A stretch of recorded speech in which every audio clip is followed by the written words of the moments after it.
I have some amazing memories in them. The Foxbody Mustang, Sn95s, 3rd Gen Camaros and 4th Gen Camaros, Firebirds, and the C4 Corvette. These are cars that I grew up with and that are stuck in my brain probably forever. I hope you guys like them too. So, in no particular order, I'm gonna start with, yes, the Foxbody. This is the Foxbody Mustang. This is not your average joyride. If you don't know what you're doing with this car, you can get into some serious trouble. It is a wild ride and it is completely untamed. And that it's a huge part of its appeal. So buckle up as we explore the legend that is the Foxbody Mustang. So when I was growing up, everyone called it a 5.0. And these cars were the king of the streets. Even many years after it went out of production, an entire cottage industry was formed around the 5.0 engine. That engine was that good. You just breathed on it and you could increase the horsepower. And every single little modification that you would make on a Foxbody Mustang, you could actually feel. You see, what the Foxbody Mustang has that's made it so popular is that that car is all engine. It's got more engine than chassis. It's got more engine than brakes. It's got more engine than handling. And it's got a lot more engine than stability. And that's a good thing. You see, a lot of people look at a Foxbody Mustang and they think to themselves, well, it's got a live rear axle. It doesn't handle that good. Completely missing the point of the live rear axle. The live rear axle is to have fun. It loves to take a beating and it doesn't break down. But also, there is no easier car to do donuts in. It's more fun. I remember when I was in high school, what everyone asked for was a ride in the Foxbody to go do donuts in it. Now, when you see something like this, why is everyone gathered around? They are there to see the show, and the show is the Foxbody. But this ease of having fun in the Foxbody is one of the main reasons why you can get in a lot of trouble with this car. You see, anybody can jump in a Foxbody Mustang and within just a couple miles lose it around a corner. You just give it a little bit too much gas and the rear flips out. So that's a problem because you got a lot of people that are unexperienced driving these cars and doing a bit of crowd control. But seasoned Foxbody Mustang owners know how to get this car and write their name in the asphalt. They're that easy to control, after a couple bumps of course. That only applies if you can fight the urge to race. And in those cases, it's scarier than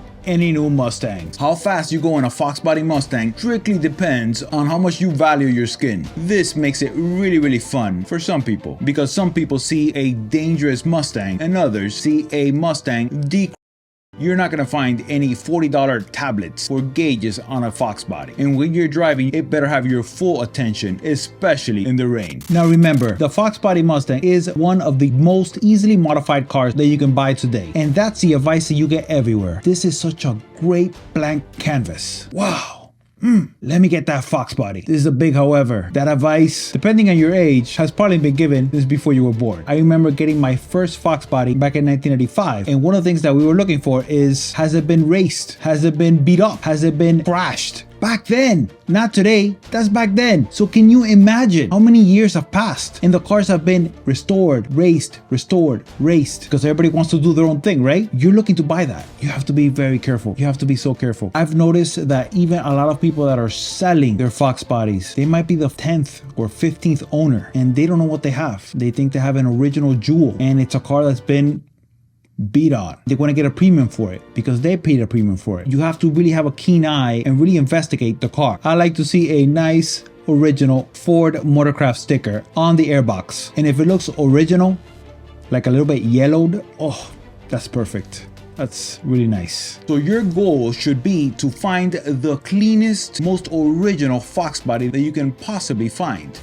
This is good. So after you actually realize this and you see how nice an original Foxbody is, finding an original one from an original owner or second owner becomes the highest priority. And it's not because original is automatically better. It's just that these cars are getting so old now that you're buying the history of the car and nobody wants a car that's been ragged on. The performance upgrades on a Foxbody are not ripping out the engine. It's not about speed. It is about smoothness. The 5.0 engine is so smooth that this engine was used in Lincolns, Thunderbirds, and countless other luxury Fords of the time. But you wouldn't know this by driving one of these Foxbody Mustangs that really hasn't been maintained. An automatic Foxbody Mustang with fresh motor mounts and transmission mounts drives almost as smooth as a Ford Thunderbird. So if the engine is rough or you think that a little bit of vibration and roughness is acceptable because it's an older classic, it's not. The 5.0 on the Foxbody is a musical instrument and it is very smooth. So motor mounts and transmission transmission mounts should be number one on any car that you're gonna go ahead and actually do some light modifications on. Number 2, subframe connectors. The hatchbacks and the convertibles have a little bit of a millisecond wiggle when you hit a bump. That is usually remedied when you put subframe connectors on. But most importantly, the subframe connectors are used to tie down the seats directly to the chassis. So most Fox bodies that you see, even nice taken care of ones, have the seat that is bent. And that's just because of the torque of the 5.0. And a lot of them have the seat rail ripped up from the floor pan. A solid set of subframe connectors are a must on any Fox body Mustang, especially convertibles and hatchbacks. An aluminum drive shaft. Most of them have already a drive shaft that is bent and twisted, and this adds a level of vibration that you feel in the shifter. As a matter of fact, you feel in everything, but you think it's normal until you get a ride on one that has an aluminum drive shaft, and then the smoothness of the engine is amazing. The aluminum drive shaft is not going to twist like the old one, and it's got less rotating mass. It makes the engine a lot funner to drive around. 355 or 373 gears. Before even touching the engine, get a quality set of gears. You can literally chop off a second and a half off the quarter mile just with gears, and nothing will make a Fox body faster for less money than a quality set of gears. Now this is a mod that I would do only after you do all the other mods that I listed before, and that's because gears will raise your RPM when you're driving on the highway. This means that if you don't have your motor mounts and transmission mounts in check, it's going to be amplified by gears, and it's going to kind of leave you with a bad taste. If you're looking to enjoy your Fox body Mustang long term and not be one of those people that modify it and then quickly sell it afterwards, there are a lot of those. Do those mods first and then start working on the speed. The gears are the biggest bang for the buck by a lot. On to the next point. A lightened aluminum flywheel. Now this does a lot of different things. It makes the engine rev up and down a lot faster, much faster than you think an American V8 should rev up and down in. Coupled with the sound of the engine, it makes an incredible combination. A lightened all aluminum flywheel just makes the car a lot more playful. It's a must if you're looking to have fun with the car. On to the next point. Depending on where you live, putting exhaust on a 5.0 really opens it up, and it's the sole reason that many people buy the 5.0 Fox body, for the sound. Now you can go long tubes, X-pipe or H-pipe, or just cat pack exhaust, but whatever you do, there is only one muffler that makes the Fox body sing, and it is Flowmaster's 2 chambers and 3 chambers. This muffler is the reason that this car became so famous, because you could hear that beautiful 5.0 from 2 blocks away.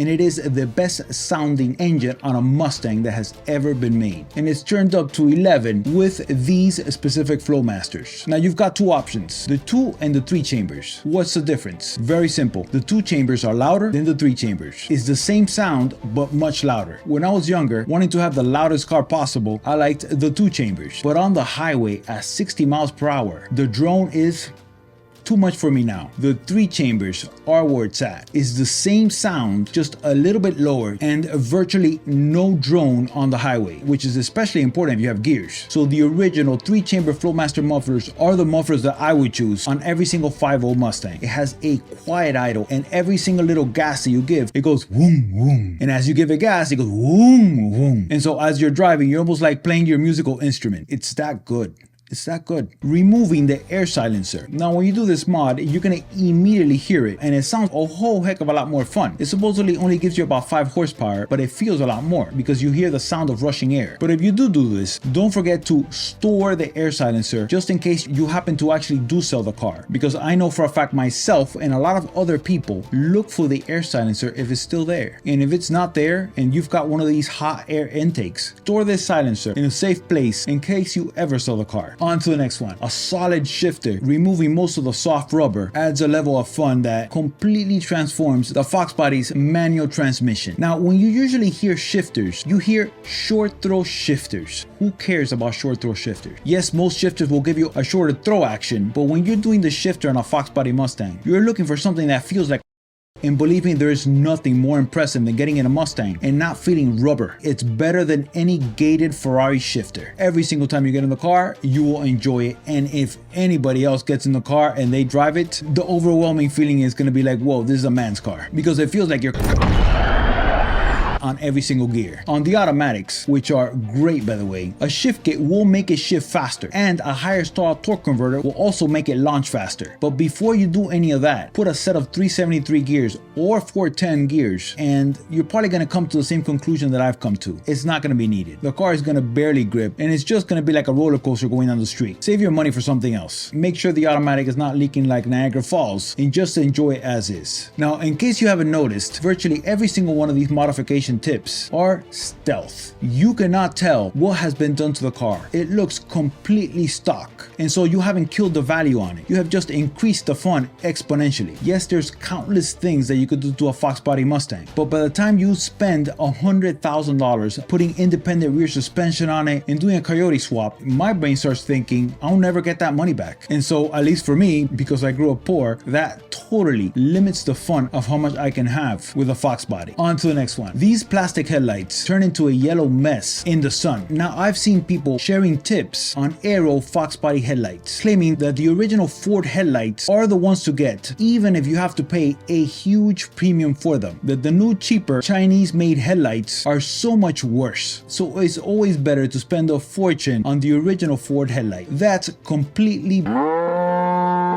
This advice seems to be shared by people that weren't around back when the Foxbody Mustangs were sitting on dealership lots. I remember back in 1993, when you would drive to the Ford dealership, you could tell which ones were the 1993 models, 92 models, and 91 models, only because of the headlights. The headlights here in Miami will start turning yellow after a year and a half, and after 5 years, they're pitted and yellow, exactly like the ones that you buy today. You're not really buying a higher quality item if you're going original Ford with the headlights. Believe me, not even close. If you really want to keep your headlights fresh, hit it with a quality 2K clear coat and they will last almost as long as glass headlights. Save your money for something else. Do not spend a fortune on original headlights unless you're going to a concourse. On to the next point. Restoring convertibles. Now, I've heard it say that a convertible Foxbody is only as good as its top. Now, that used to be the case because the convertibles weren't worth as much as they are now. So what a lot of people did is that they changed only the top and they did not change the pads.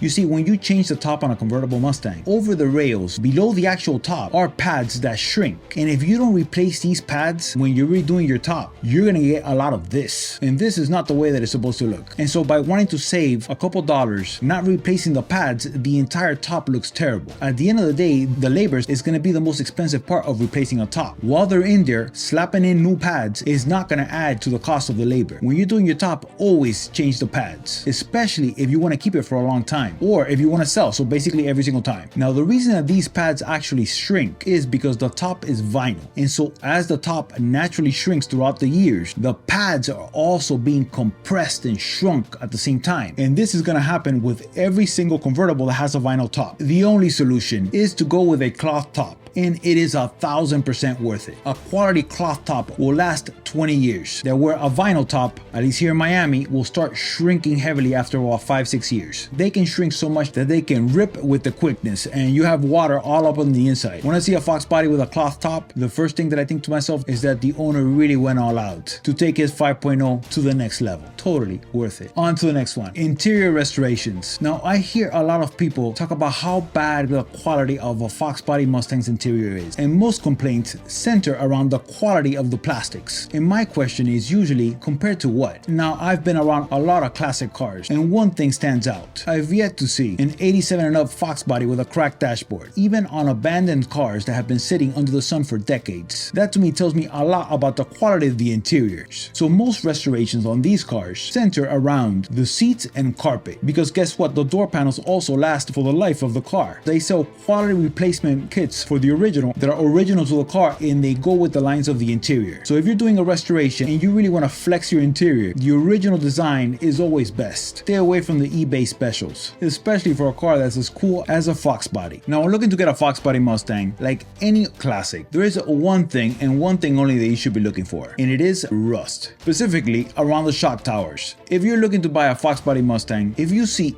any rust around the shock towers, I tell you, it's not worth it, even if it's a good deal, because to fix rust on any car can turn into a never-ending thing. Now, if the Mustang was a super rare car, then it can be kind of worth it. However, there are more Foxbody Mustangs still on the road that are completely undiscovered, and they are in mint condition. They might not be around your area, but they're out there, and that means that it's not worth it to spend thousands of dollars restoring a car that should really so that other Foxbodies could live. You don't want a car that's supposed to be super fun to turn into a very bad experience just because you got antsy and you went for the first car you saw. Take your time and find one that doesn't have rust. On to the next one. As far as auction sales, the Cobras have always been the highest end, of course, and that was since they were new. I remember back in the days, the Cobras were always shinier, they were always taken care of a lot better, they were rarely raced, and the owner was always older than everybody else, so they usually have more money. And they will get the cars from the garage,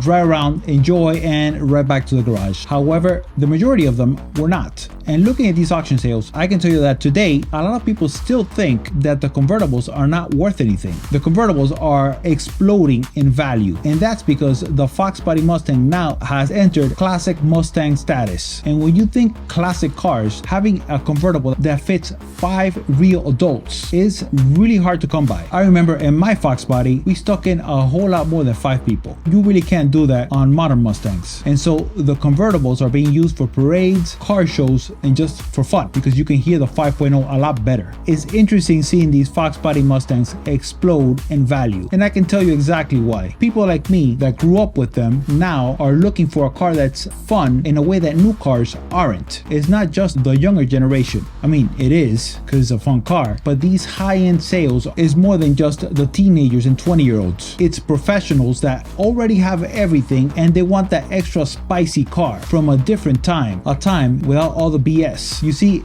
there's something about the Foxbody, and it's not necessarily just the speed or the ease of speed. It is about the fun that you can't have with newer cars. It is pure analog fun. It's like rolling on thunder in my 5.0. On to the next one. The last Foxbody. This car lives for burnouts and donuts. Most of the bolt-ons that you used to be able to do on the Foxbodies, you can also do with the Sn95. It's the same basic car, just heavily upgraded.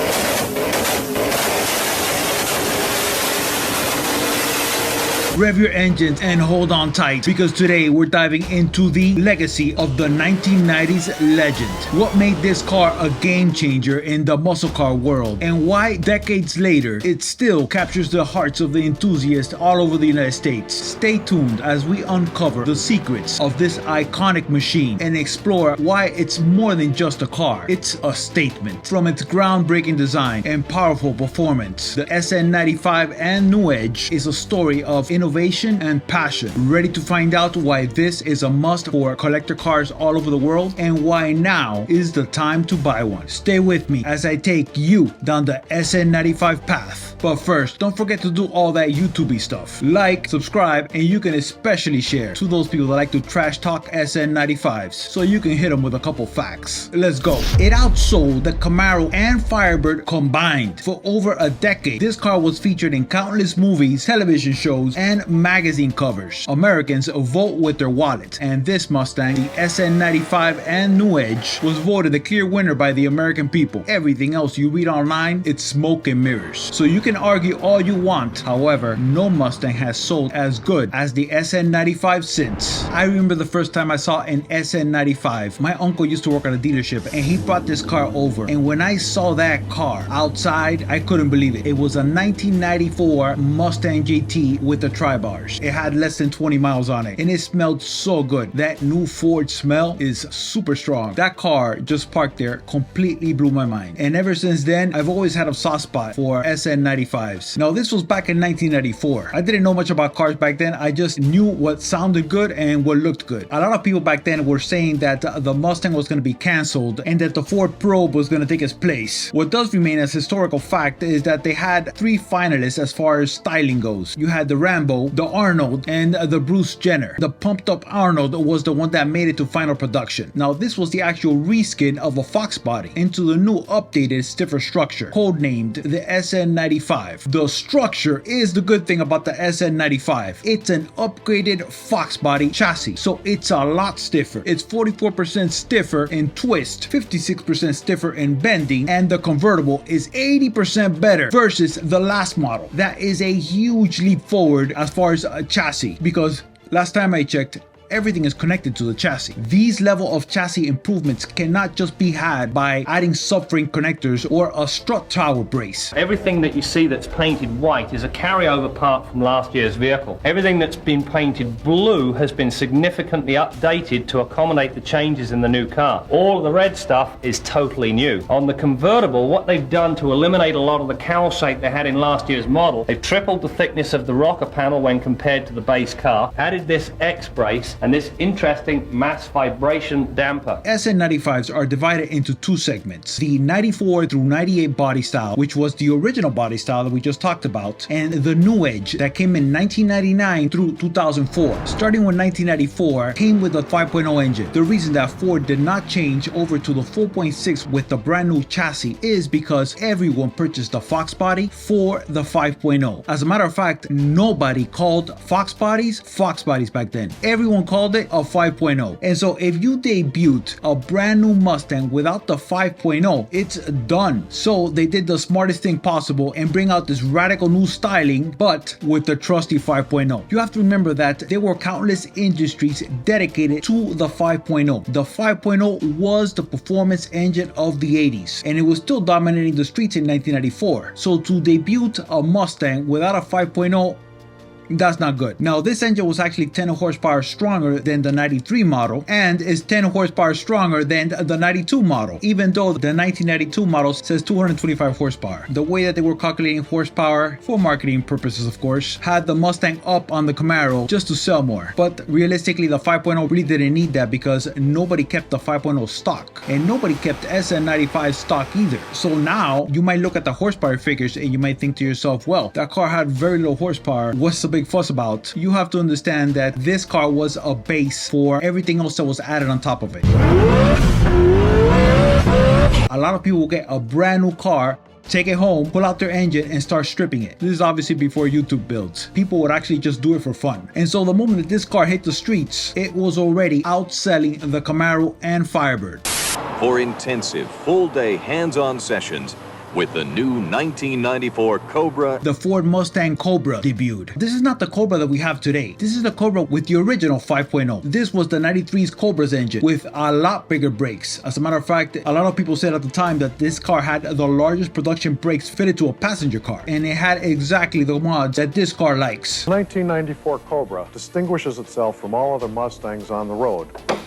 We improved the volumetric efficiency of the Cobra 5-liter engine by installing a 65mm throttle body, a unique cast aluminum upper and lower intake manifold, and cast iron GT40 cylinder heads. And most importantly, for me, a lightweight flywheel. This lightweight flywheel completely changed the sound, and it also made it a lot more drivable. There's a lot less bucking when you're looking in the gear. And guess what? You can actually hear the bucking. So there's less of this with the lightweight flywheel. So they knew exactly where to upgrade because Ford has been selling these parts for a long time. These will go down as one of the best sounding Mustangs that have ever been made, thanks to its 5.0. In 1996 is when the big change happened. Two 4.6s came in, one 2 valves per cylinder and another one 4 valves per cylinder in the Cobra. The T5 transmission was replaced with the T45 on both GT and Cobras. Now this tranny is a lot better and it takes a lot more pounding than the earlier T5s did. As a matter of fact, what a lot of people did, even before they started modifying the Fox bodies, if they were serious about speed, they would just pull the T5 and put something else in there. This was barely advertised anywhere and it made for a lot better transmission long term with these cars. When the 1996 GT came out, it was very smooth and it threw a lot of people off because there were no parts available for this car. Nothing. Zero. You couldn't buy heads for it. You couldn't even get pulleys for this car. So most people that were interested in performance stepped up directly to the Cobra. And now this Cobra is incredible. Cobra engine, we knew we had to go to an even higher speed and load than we have ever before in the past. And to that end, we've designed this new crankshaft. It is a forged steel, induction hardened journal crankshaft, which is fully counterweighted to reduce bearing loads. You'll also notice that we use 8-bolt fastening of our flywheel on this crankshaft, 2 more than on the GT. It's a version of the Lincoln Mach 8's 32-valve V8. However, it had a Ford crankshaft, lightweight pistons and connecting rods, and new cylinder heads, so it made more power. This car was running low 14s with highway gears and would easily drop into a 12s with a proper set of gears, which would be 410s for the Cobra. That's the gear for that car. So if you've got an original Cobra and it still has the 308 highway gears, believe me, a set of 410 gears will truly take that car to the next level. In 1999, the new Edge Mustangs came out, and that was the nail in the coffin for the F-body Camaros. Now the changes were far more than just styling tweaks. The chassis was stiffened up yet again. The track was increased, you actually got more suspension travel, and a lot of little details were done to really make that car a lot better. Mastics were used all throughout the body, sealing all the little nooks and crannies, so the car became a lot quieter going down the road. Now the interior, you really can't tell that much. One of the main things is that the colors are different. For example, the black is not truly black anymore, so it looks kind of like a charcoal versus the pure black of before. The cluster is now digital, so it's a lot harder to mess with the mouse, and of course a lot more power. The 4.6 got the heads that it deserves, and this car goes a lot faster than what it reads on paper. And the Cobra was also upgraded. For the first time in Mustang history, it came with independent rear suspension, something that a lot of people have been asking for. However, it also came with a lot of controversy. You see, that car was not making the horsepower figures that it was supposed to be making. I remember this back at the time. This even came out in the local news. Everybody was like, whoa, what's going on with these Cobras? You have to remember that Cobras are collector cars, so if they're not making the advertised horsepower, the buyers are usually not happy. Now, Ford quickly put a recall on all 1999 SVT Cobras and fixed them. Basically just the intake, software, and some exhaust mods. So they took a huge hit. But that also means that there was no 2000 Cobra, but it came back for 2001. And now this car was making the power that it was supposed to be making from the very beginning. It was easily running low 13s. But guess what else was running low 13s? The standard GT with a set of gears. So something had to change. In 2003, the Terminator came out, and these were vicious. It completely dominated the competition at any price. It came with an M112 blower that pumped out 390 horsepower. Way underrated because a lot of people have measured that horsepower at the wheels, not the crank. And it was doing this with only 7.5 pounds of boost. And the best thing about this engine that everybody knows, it loved boost. Half of the tests that tried to get numbers on this car, the biggest complaint was obviously traction. It's very difficult to get traction on a Terminator down the quarter mile. So the test numbers are all over the place, depending on the driver and condition. That's what happens when you have instant torque from a supercharged motor. Now these cars are the creme de la creme of the Sn95s, and they will go down in history as the most collectible ones. However, there's a lot of gems with Sn95s that don't get the same amount of publicity, but they're an incredible drive. Which ones exactly? The 2001 Steve McQueen Special. Now, I don't know, it could be me, but every single bullet that I've ever seen has been in mint condition. I've yet to see a bullet that needs restoration. I think it's got a lot to do with the buyer of this car. The people that purchased this car knew what it was when it came out. It's kind of like low-key in a way. It's not shouting for attention. It just kind of looks like business. And one of the things that I really like about it is that it kept the live rear axle. A lot of people knock the live rear axle, but to me, it's just part of the fun. The exhaust sounds a lot better. I wouldn't even put mufflers on this car. It's just leave it as is. It's that good. The interior was even cooler than the standard Sn95 with some really retro 1960s seats and retro touches everywhere. The pedals, the gauges, the wheels. It's just a cool car. That car is like a vibe. The Bullet is a car you just want to have it. You really can't explain why. It's really an emotional buy. The people that bought it were probably getting it for deep reasons. It's their toy. So you take care of your toys. The 2003 Mach 1 with its shaker hood that doesn't actually shake, but who cares? It's cool. It's easy to get jaded with so many different performance cars out there, but you know what? When the engine is sticking out through the hood, it has a level of novelty and coolness that adds to the entire car.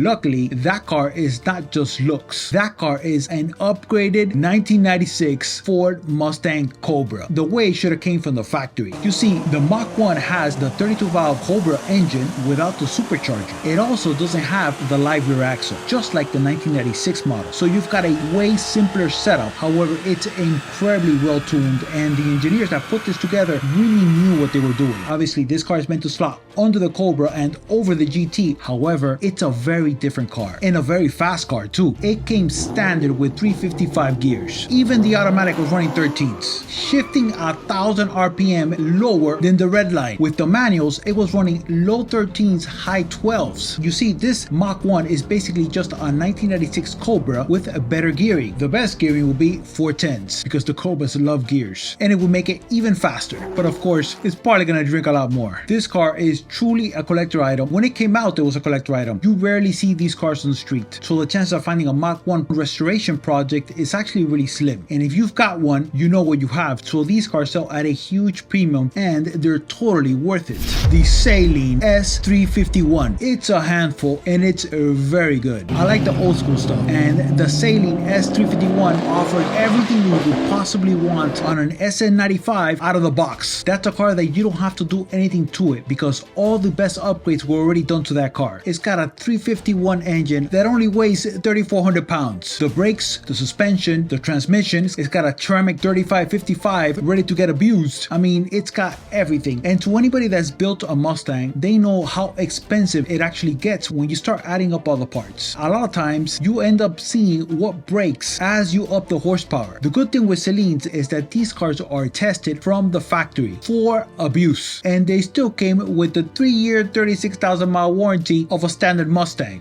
But it's not standard. These are cars that are truly sought after, and the 351 specifically are the ones that really came out on most of the magazine covers. So out of all the Saleens, this one is the poster car, and the prices reflect it. When the prices of all Sn95s start to go up, the prices on these special Saleens are going to go even higher. If you can find the clean one, they are a great buy. So what to look for when you're buying an Sn95? Well, exactly like Foxbodies, a lot of things do overlap. When you like a car, logic goes out the window. I mean, it just does. It completely does. It's important to stay level-headed with these cars. The Sn95, which includes the New Edge Mustangs, were very popular. More popular than every single Mustang that came after it. That means that there were a lot more of these cars built versus the newer Mustangs. That also means that there's a lot of them throughout the United States. So when you're looking to buy, now is the time that you can actually be picky and get a car that really has everything that's on your list. Now, what's on your list? I will tell you the first thing to look for is rust.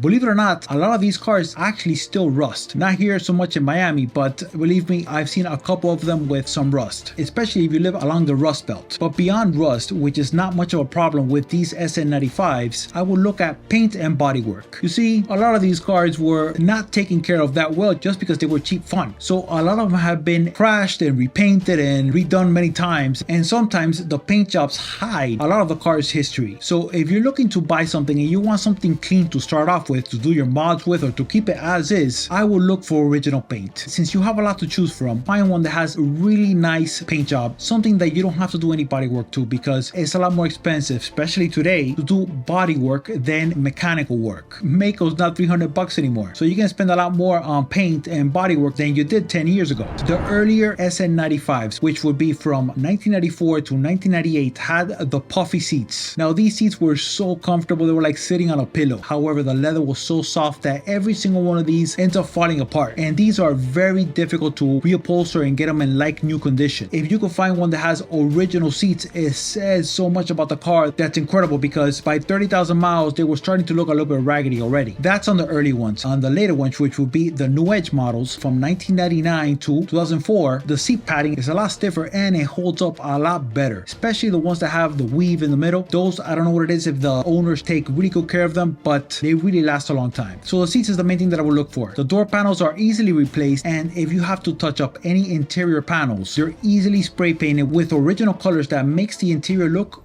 brand new. So I wouldn't worry too much about is the steering wheel kind of wasted a little bit. Look more towards the seats. If they're original, if they've been replaced, or if it's got the eBay special. Another thing that I would look for that a lot of people don't talk about is the stereo, the Mach 460. This stereo is unbelievable. It was better than most factory stereo stereos that came at the time, but a lot of people have taken these stereos out and replaced it with something that doesn't sound quite as good. Believe me that the Mach 460 is incredible. The Mach 1000 is about the same with extra bass. You can add that bass to the 460 if you want to, leaving the actual stereo unit alone. So if you can find something that still has the Mach 460, that radio sounds really good today. To me, it's one of my favorite sounding stereos. It just needs a little bit of bass for some specific kind of music, because for most music it is incredible. Now in 1995, the Cobra came with an extra rare option, a convertible hardtop. Now this hardtop is ultra rare and very few cars actually still have it. It's very similar to what Porsche did with the 996. It offered a convertible hardtop as like a second top, and it's a great collector item. Now I've seen a couple of these for sale, and the thing with them is that they only work on cars that came with this option from the factory. So if your Sn95 didn't come with the convertible hardtop from the factory, you can't put it on. The latches are different, the attachment point is different. It's very difficult. I haven't seen anybody do it. So the chances of having a convertible hardtop on your Terminator, it's slim to none. That being said, if you got a Cobra with this hardtop, take good care of it, because it's becoming a huge collector piece in these cars. The Mystic paint job. Now this Mystic paint is really incredible. As far as Cobras go, the ones with the Mystic finish really go for a premium. However, it's very difficult to keep in pristine condition, because to color match a Mystic, it's hard. I haven't seen a body shop that can actually do it properly. So what a lot of people do is they just respray the entire car with quite possibly the most expensive paint this side of Ferrari. Now, since they're so expensive to touch up and keep in nice condition, the Cobras that have the Mystic paint job in pristine condition, those go for a huge premium, just because you really can't replicate that. The leather is actually a lot easier to touch up versus the actual exterior finish. Keep that in mind with the Mystics. It's a spectacular show-stopping piece. However, it's very difficult to get one of these cars and just restore them, unless you're planning to invest a huge amount of money. Don't always go by the Carfax. You have to see the car in person and see how it drives. If the engine is ticking, you're not going to see it at the Carfax. The good thing is that at least mechanically, these Sn95s, if not abused, can last over 3, 4, 500,000 miles. And that is a huge factor if you're looking to get a car that you're going to keep long term, the reliability. And that's what these Sn95s have. Much like a Toyota is not really appreciated when it's new coming out of the factory, now is when you're really starting to truly see how good these modular engines truly are. Look at how many Crown Vics are driving around with the same 4.6 as the GT with 4, 5, 600,000 miles. This is unheard of in muscle car land. The parts are super easy and cheap to replace, unlike newer cars, that keeping one of these Sn95 and New Edge on the road long term is actually doable for very little money. The options that this car has today did not exist before. Remember, for the first 5, 6, 7 years of this car, it was not good. When this 4.6 came out, there were no PI heads for it. There was nothing, but those options are available now. You get so much bang for your buck versus other cars. It's incredible. This is truly one of the last cars that are easy to work on. Easy and simple, which means that you could have this car long term. Now, a lot of people are finding out, but the prices still don't reflect this, but they will. The Sn95s are where the Foxbody was 8, 9, 10 years ago, before the prices started exploding. The people that had them back then knew what they had, but maybe the market didn't give them what they wanted, so they held on to them. And look at where the market is for them now. That is where the Sn95 Mustangs are. As cars get a lot more complicated and you need a computer degree to work on them, cars like the Sn95s are gonna start skyrocketing in value, just because they can be beat on and be kept in like new condition for very little money, and few cars offer that today. So is the Sn95 the way to go? Well, let me put it to you this way. If you yearn for a car with no BS that's just about fun, it's very difficult to go wrong with an Sn95. You can do basically everything that you can with a Foxbody, but it's got a stiffer chassis. So if you can find a clean Sn95 and put it in your garage, I would definitely go for it. This is a Foxbody, and it's a heavily upgraded Foxbody. In this video, I'm going to tell you exactly what to look for if you're buying an Sn95, and if you've already got one, what to do to it to make it a lot more fun. If you're looking to go the speed of light, this is not the video for you. This video is for people that have and enjoy Sn95s on a daily basis and would like to take their cars just a notch up in enjoyableness. But first, don't forget to do all that YouTubey stuff. You know what it is. Like, subscribe, and share. it signals YouTube to push this video out to more people, so more people can know what's up with the Sn95 Mustang. The Sn95s are divided into two segments, the 94 through 98 body style and the 99 through 2004 body style, the New Edge. But the early body styles are not all the same. There was a huge shift between 1994, 95 and the 96 year that came after it. You see, the older ones had the legendary 5.0 in it, and these 94, 95 cars are very different than anything that came after it. So the 94, 95 cars should be separated almost into a separate segment. These basically have the same drivetrain as a 1993 Foxbody, with the only difference being that it's attached to a much stiffer structure. The modular engines, which will be 1996 to 2004, are completely different. These are modern engines with modern electronics and are very different than the earlier 5.0s. So beginning with the codes, that will be, for a novice, the biggest difference. You see, some of us can just hear a missing pss, pss, pss, and we could tell that it's an air leak. Other people that maybe haven't gone through the pain of looking for an air leak,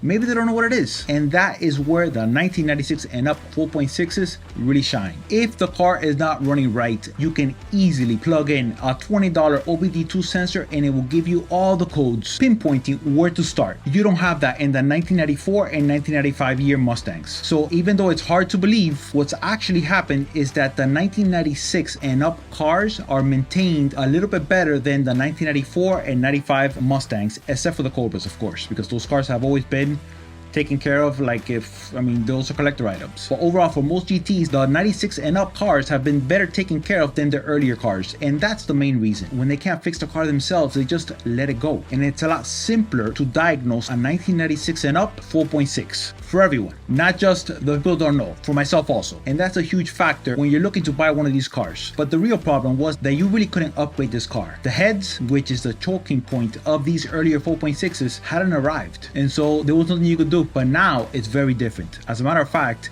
you could easily put PI heads, which are the newer New Edge model heads, on it and be faster than the New Edge cars, because you're gonna have slightly higher compression. Your reliability doesn't go down, nothing. You just get a car that's a lot faster and more fun, and it's super inexpensive to do this mod. So the bad rap that the earlier 4.6s get about horsepower are easily remedied just by changing the heads. Now, there's a lot more that you can do. Before doing any modifications on your Sn95s, the most important thing that you gotta do is make sure it's not leaking like Niagara Falls, but then right afterwards is make sure it's got new motor mounts. And this is more noticeable in the 94 and 95 years, because even though that engine is smooth, if the motor mounts go bad on these earlier Stangs, you're gonna feel the engine super rough, but it's a lot less noticeable in the newer 4.6s. You see, the newer 4.6s are so smooth that you could be driving around with shop motor mounts for years and not notice it. The engines are that smooth. As a matter of fact, that was one of the problems with these cars. Too smooth of an engine. Most people don't talk about that now because most motor mounts are shot. But when you swap in old motor mounts for newer motor mounts, it completely transforms this car and it's ready to do everything else you want to do to it. It also just makes it a lot more enjoyable to rev up and down. So motor mounts, 94, 95 affects it differently, but 96 to 2004, crucial. As a matter of fact, you might be driving around with bad motor mounts now and not even realize it. On to the next point. Exhaust systems. Now the Sn95 has something in common with the Foxbodies, even the 4.6s as far as drivetrain goes. They had the same firing order in the engine. So what sounds good on a Foxbody is typically gonna sound good on an Sn95. In 1994 and 95, these exhaust systems from the factory, they tend to rust out. In 1996, Ford changed the metal to something that is a lot more durable, and they did that while they were trying to mimic the same sound as the 5.0s. The added benefit was that these exhaust systems, they last a lot longer than the 94 and 95 years. Now, there's nothing like a Mustang that's like rolling thunder, so what to put on these cars? I really like chambered mufflers. That being said, as you go louder, the differences between the 94 and 95 and the newer 4.6s, as far as two valves go, they start sounding completely different.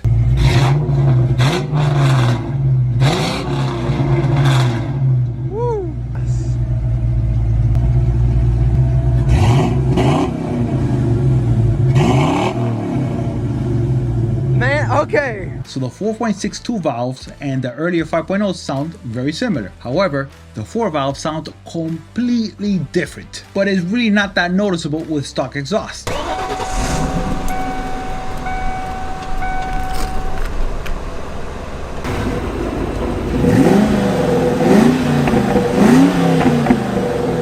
the moment that you put mufflers on a 4.6 Cobra with the 4-valve motors, it sounds like an animal.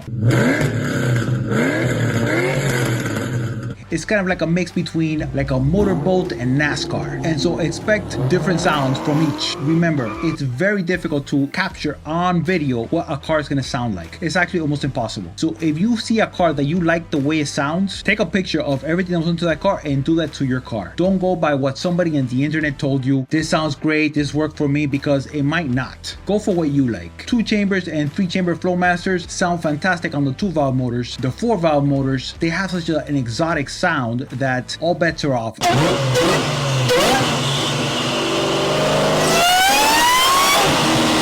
On to the next point. When these cars came out new, Ford was still working and emphasizing their NVH levels, you know, trying to get them as low as possible. Very different than now, because what happened is that cars got so smooth that people were like, whoa, wait a minute, this is kind of boring, so let's amp it up the other way, right? But back in the 1990s, everything was about bringing that NVH down. So you've got a shifter that you can tell it's got metal and it's attached to the actual shifter, not a rod like some other cars, but you really can't enjoy it. So one of the most awesome upgrades that is not gonna make you faster, but it's gonna make the car feel a lot better, is a shifter. When you feel that clank clank of metal to metal, it's better than a Ferrari gated shifter, and it's a lot more satisfying. Getting rid of the stock shifter and adding a man shifter is one of the first mods that every single Sn95 should have done. What a difference. Not only is the throw shorter, but every shift feels amazing. There's this nice satisfying click to each gear. Yes, I can't believe how much better this is. Every single mile that you put on that car, you're gonna enjoy it more because of the shifter. It's that simple. It's totally worth it. On to the next point, an all aluminum drive shaft. Now this makes such a huge difference that it's really hard to describe. It really transforms most of these cars. And guess what? It's also not gonna make you faster if the engine is stock, but it's worth it because the engine is gonna be a lot happier to rev down the road, and you're also gonna be a lot happier when the engine is a lot happier. All the vibrations that you feel in the shifter sometimes are usually a bent drive shaft. But here's the thing, it's not bent enough to actually replace it with another one just like it. When you buy an aluminum drive shaft, these are weighted, the engine's gonna spin a lot smoother as you're rolling down the road, and you're gonna feel it directly in the shifter, especially if you upgrade the shifter. It's gonna make you feel a lot more connected like you should be, and you end up enjoying the car a lot more, wanting to drive it more, wanting to take it out more, just with the aluminum drive shaft. It also takes a beating and keeps going because they're a lot tougher, so they're lighter and tougher. I know that new, they're a little bit expensive, but in a lot of cases, since these drive shafts outlast the car after the car has been beat on, you can find incredible deals buying these used, and it's a safe buy. You don't have to worry about them being bent out of shape. These drive shafts are usually good to go from one car to the next car to the next car. I know, as a matter of fact, a lot of people, they'll modify the car, when it comes to sell, they'll pull it back out just so they could set it on the side, and so that's a way of saving a lot of money, and it's totally worth it. On to the next point, gears. Now the best bang for the buck, hands down, to go fast is gonna be gears. Now which type of gears to get?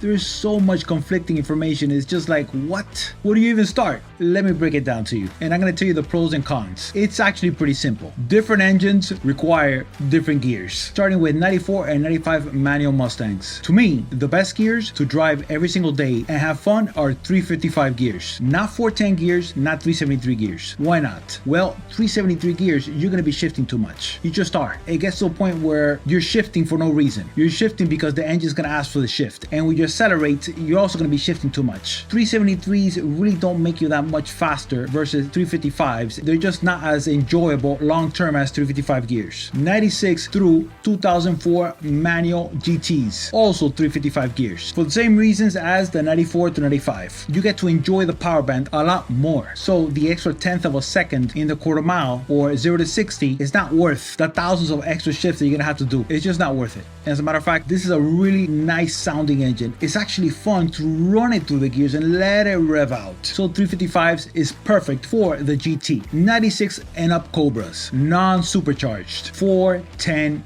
gears. A must for these cars. Absolutely. Not 355 gears. These are revvers. You really can't appreciate how nice they rev with the super long gears that these cars come with the factory. And gears on these non-supercharged Cobras completely transforms them and makes them a lot faster. So everybody knows what the times were on the 96 Cobra when they first came out. That car was doing low 14s. When Ford came out with the 2003 Mach 1, it had essentially the same drivetrain. As a matter of fact, it was actually even a little bit heavier. So when that car came out, it was making the same horsepower with the same engine. Obviously the tune is different, but the biggest difference were the gears. That car came with 355 gears, and that was enough to drop a second off the quarter mile with the Mach 1s. So if going from the original gearing to 355 gears will drop a second off the quarter mile, going to 410 gears, you have a car that's running in the 12s. And this is not doing heads, cams, anything. This is without touching the engine, just gears. If you got that car parked outside and you haven't done the gears, get it done. You're gonna fall in love with your car all over again. It's worth it. Now we can go to the next one. 2003 and 2004 Cobras with the supercharger. Don't touch it. That car came out perfect from the factory. You add gears to it, you're not gonna hook up. It's perfect. Automatics, 410 gears. The automatic is gonna shift gears super easy. Ford was even putting 355 gears from the factory on the automatic Mach 1s, and they still got great gas mileage. But now for fun, 410 gears. You're not gonna have to do anything to the automatic transmission. You're not gonna have to do nothing. That car is gonna shift super good, super smooth, and super fast. It will completely transform the car. The penalties, the downsides of having such high gearing on a GT manual are not there on the automatic because it's shifting by itself and it's smooth. The only downside is, of course, you're gonna take a bit of a hit on the highway as far as fuel economy, but we're not talking about fuel economy here. We're talking about fun. And so 410 for the automatic GTs, all of them, 94 to 2004, massive difference. You've heard it before. Maybe you didn't know exactly which gearing to go with. Now you know. On to the next point. A lightweight flywheel. Now, a lightweight flywheel is going to make the engine rev a lot better, like you would not believe actually, and it's going to change the entire feel of the car. Few things can change the entire feel of the car. One of them is going to be the exhaust, and number two is going to be the flywheel. A lightweight flywheel. Now, this makes a huge difference on both the earlier 5.0s and the newer 4.6s. The bigger difference on the earlier 5.0s is that you're going to get a lot less bucking when you're in gear and you're lugging it. With the lightweight flywheel, it's just going to be smooth as you hold the gear. The Cobras have it, and they drive a lot better because mainly, in my opinion, the flywheel. I see so many people doing countless other upgrades and they don't touch the flywheel because they get advice from this person and that person, and this person also, by the way. So don't take my word for it, since it's so hard to really describe what it does as far as driving and driving enjoyment. Because even for myself, the first time I encountered a lightweight flywheel, I was like, whoa, this engine is built. Like, it revs up completely different and it just feels like super exotic. And all it had was a lightweight flywheel. Unless you have one of those experiences, you're not gonna be convinced. Find somebody that has a lightweight flywheel and take a drive with them. You're gonna see it is transformative. The car is a lot more playful with a lighter flywheel, and there is virtually no downsides if you don't go too light. It is totally worth it. Now, everybody knows that an Sn95 looks amazing when it's slammed, and the ride quality doesn't go to but beyond looks, this is a Fox body, so anything that you can do to a Fox body, you can do to this one. What you don't have to do with the Sn95s to increase their handling is put subframe connectors on them. Yes, they will stiffen up the body if you're gonna go really high end horsepower, but if you've got under 500 horsepower, you don't need subframe connectors. All that's gonna do is add expense, complexity, and weight. And by the way, if they're not welded in properly, it's gonna add a rust point to your car because you need to scrape where you're gonna weld. And so usually when you see these subframe connectors, if they're not done right and sealed perfectly afterwards, you'll see rust start forming around it. You don't need that. It's already a super stiff car, and unless you're going autocrossing, you don't need subframe connectors. If you do want something stiffer in the coupe, you can add the X-brace from the convertibles. They bolt on. That there actually does make a difference. But make sure that you align the car afterwards, because when the car settles down, the alignment could be a little bit off when you put that X-brace. So keep that in mind. 2003 and 2004 Terminator Mustangs. This is the Cobra with the supercharger. What mods to do on this car? This is really interesting because 10 years ago, people were going absolutely crazy modifying this car because it came with only about 7.5 to 8 pounds of boost, from the factory and it was already making big power, a lot more power than was actually advertised. But what's happened is that the prices on these cars keep going up. And so even though some of the used car prices are coming down, the Terminator Cobras, even the convertibles, keep going up. So I've seen this happen in a lot of different car markets. When a car gets so valuable that people are starting to put them back to stock. The same thing happened with the MK4 Supras. They were all modified, making over 1,000 horsepower, and now they're selling for over 100,000. And what people are doing is like, whoa, whoa, whoa. Let's look for the original cassette player. Let's look for the original wheels. Let's look for the original everything. And people start putting them back to stock because the value went up so high. The same thing is happening with Terminator Mustangs now. And in 10, 20 years, nobody's going to be looking at, oh, look what a cool radio this car has. They're going to be seeing, whoa, it still has the original deck. Whoa, that's incredible. That's the one I want. And I'll pay whatever it takes. It does take away a little bit from the enjoyment of the car. Because as it is, the Terminator has so much potential just waiting for it to be unlocked that it's hard to resist. But also remember that these cars are exploding in value and I don't see that trend changing. So if you're going to do the radio, get the original radio and put it in bubble wrap and keep it for the next person. If you're going to change the wheels, keep the original wheels, stack them up in a safe place and keep them for the next person. Or if you decide to sell, you put those back on. Just whatever modification that you do to it, make sure that you can put it back to how it looks in the brochure. Because when people are looking up these cars, they're looking at, whoa, the brochure, and does your car match this? And if it matches this, big bucks. And if it doesn't, then it's gonna affect the price. Now this is specific with the Terminator Cobras. The way they're going up in value is close to air-cooled Porsche 911 levels. And so these being such high sought-after collector cars, modifying them is, to be honest with you, not good. Leave it as is. I wouldn't touch them. Let them ride their wave. I don't see that going down. So if you didn't know what's up with the Sn95 Mustangs, the Foxbody 4, now you know. The IROC Camaros of the 80s make no apologies for its Americanness. They're not going for more than Corvette C4s, C5s, and in many cases, C6s. In a world where everything is becoming softer, more streamlined, smoother, a third gen Camaro is the ultimate. Is that all right? What? What's that?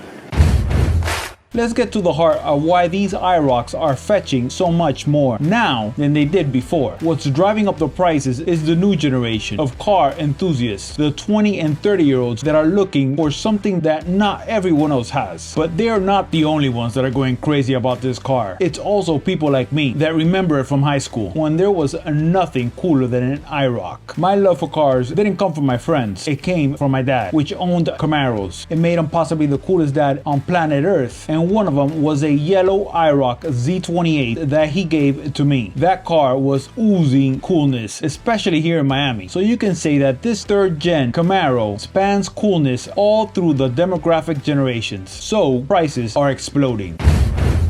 You know when this car is catching mainstream status, that it's coming out on video games just like this. Did anybody see this? It even has duct tape on the door. This is actually true because for a lot of years, you could not get parts for these cars. I know this for a fact because my dad tried to get a brand new dashboard for his IROC and it was out of stock for years. When I got the Z28, I also couldn't find dashboards, even used. So what did I do? Something that I thought was smart but actually wasn't. I got the dashboard off a Firebird. Now, the Firebird and the Camaro are essentially the same car, so it should theoretically fit, right? Yes, but no. It fit, but it wasn't quite right. The edges didn't quite line up the way it should. But the way that I saw it, it was better than putting one of those carpets on the dashboard. It looked good, it just wasn't right. But guess what? Now you can get more parts, including dashboards for the third gen Camaros that you couldn't before. And it's very simple because companies are just following the money. You see, as the prices of these Camaros keep rising, it's now worth it to invest money in them and make them almost factory new. That wasn't the case for many years. These cars were more neglected than even the Foxbody Mustangs. So what happened with the IROCs? It got too expensive to keep them on the road relative to the price of them. That of course has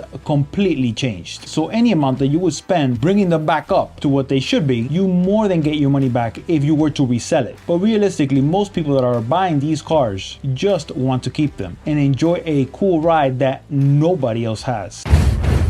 A lot of people are interested in something that's different, but not just different, because you can have different and interesting and not cool at the same time. I'm talking about a car that's cool and different. Believe it or not, this is a huge problem, and it's the reason why classic cars are so expensive. You can't easily buy one. You've got to search, hunt, sometimes for years, just to find the right one. It's very difficult to have a car that is special if everyone can have one. The more special, the more unique. And this is how classic cars are naturally.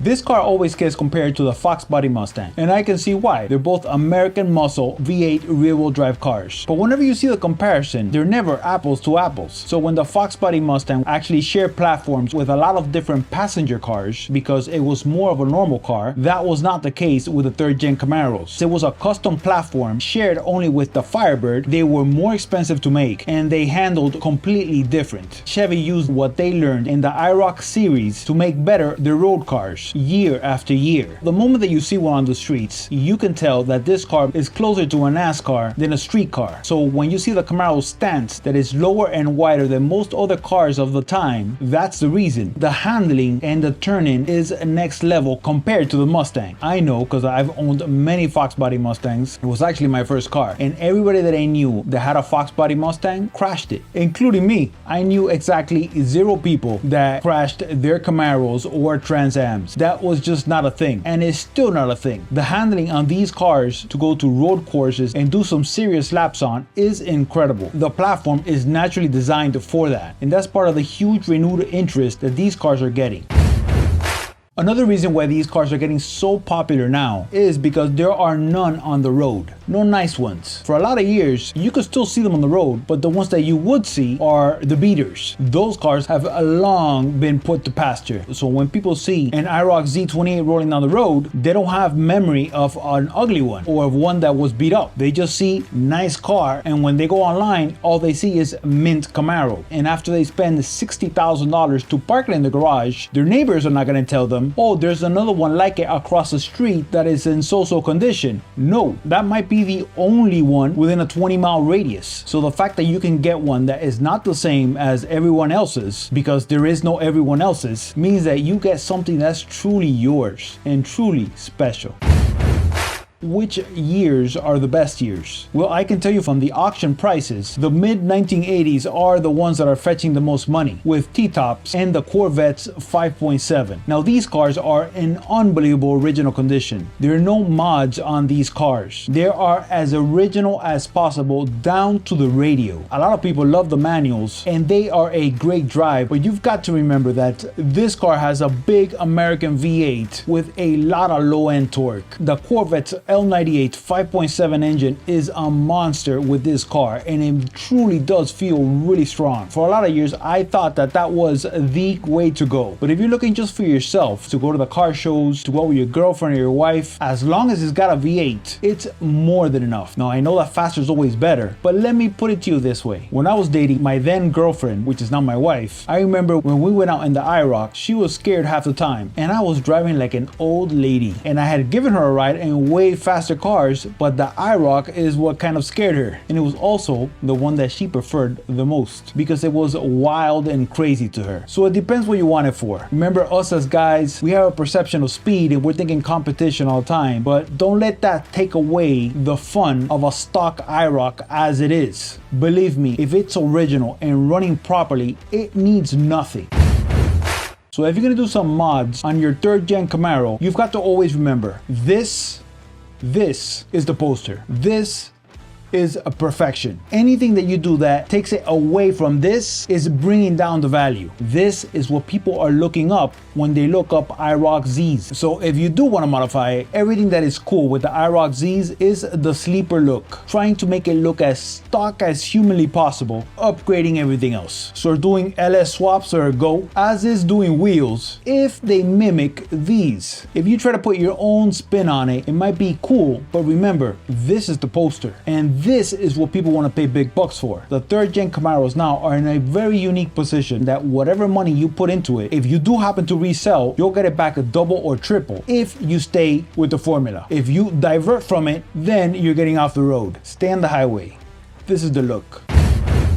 Chevy sold so many of these cars that many of them are still left all around the United States with under 100,000 miles, and they just need light restoration. Now, restoring an IROC is actually a lot less than restoring a lot of other cars. You can get brand new dashboards, seats, and carpet for very little money. The one thing that you really gotta watch out for is rust. The thing with these cars is that they were so versatile and so everyday friendly that these Camaros got used every single day, even in snow, covered with salt, and so that means rust. So its usability was part of the problem. These cars were used, and if you see some now with rust on the frame, the only proper way to really deal with rust is to strip it and fully sandblast it and see what's there. Otherwise, you won't even know where it has rust. So restorations are really inexpensive, and more of the replacement parts are being made available month by month actually, but don't forget about rust. Sometimes it's just not worth it, and it's better just to start off with a different car that doesn't have the rust. Believe me, there's nothing worse than restoring a car 2.5 years later. You go to jack it up and the jack goes right through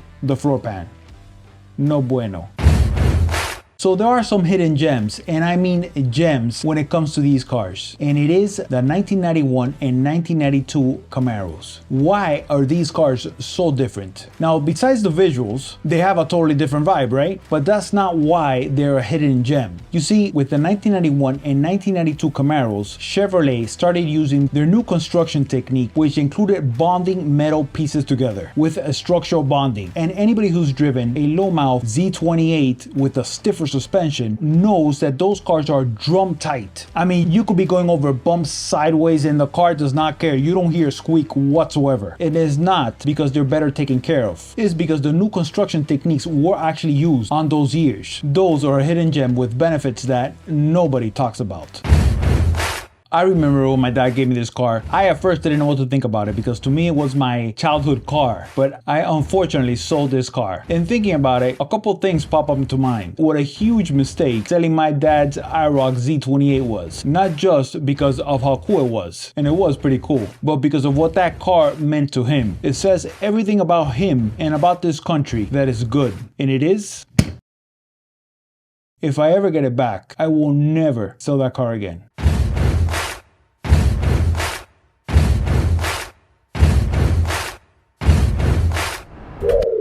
The 20th anniversary Trans Am is the jewel of the Pontiac Firebirds, and long term is likely to be the most collectible Firebird Trans Am that has ever been made. It borrowed the engine from Darth Vader, the Buick GNX. Now everybody knows that when the Buick GNX came out, it was setting numbers that Porsches couldn't catch up with, and when that motor was installed in the Pontiac Trans Am, General Motors made the fastest production American car, and they did it in a very sneaky way. They rated it at only 250 horsepower on a motor that was pushing well over 350. A lot of people say that it was to not dethrone the Corvette. It would not have been good for marketing purposes, but those that knew.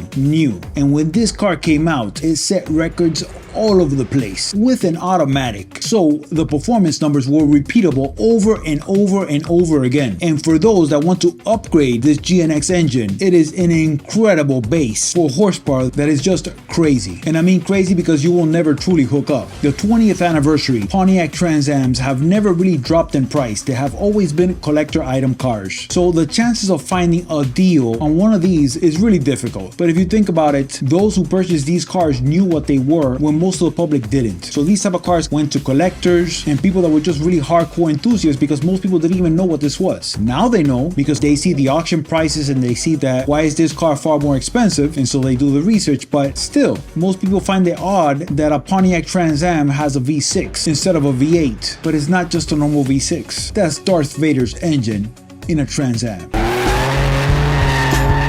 When the Pontiac Formula Firehawk came out, not many people knew about it, and as a matter of fact, most people still don't know about it. This is the ultimate Firebird. During normal street driving, the performance is far more aggressive and startling than a C4 ZR1. It came with the ZF 6-speed off of the Corvette, but it also came with a Ferrari F40 brakes. And what I like about it is that it shows what you can do with the L98 5.7. A lot of people think that the only way to go go fast is with an LS swap, but this car proves that you can do a lot building up an L98. This was a car that had 350 horsepower, and most people think it's underrated, and 390 foot-pounds of torque. That torque number on a car that light dominates the driving experience. And with these upgrades, this car even passed emissions. It's an ultra-rare, impressive Firebird that most of us will never see in person, but it does give you a real-world example of what you can do with a 5.7 L98 engine, and how great they are with a 6-speed. Believe me, the grass is not greener on the other side of a swap. If you work your standard 5.7 engine and do it right, you will run circles on most LS swaps for a lot less money and headaches.